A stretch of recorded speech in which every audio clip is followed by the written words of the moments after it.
দেখেন গরুর পূজা কিভাবে শুরু হয় পৃথিবীতে প্রথম।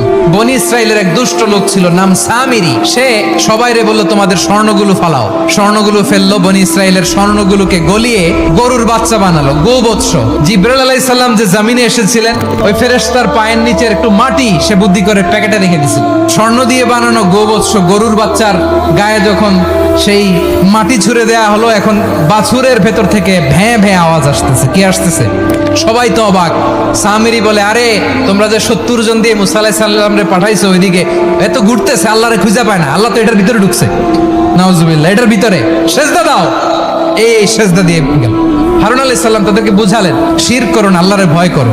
শুধু এতটুকুই তিনি বুঝালেন, দাওয়াতি কাজ পালন করলেন, কিন্তু প্রতিরোধ করেন নাই। এই ঘটনা থেকে শিক্ষা কি?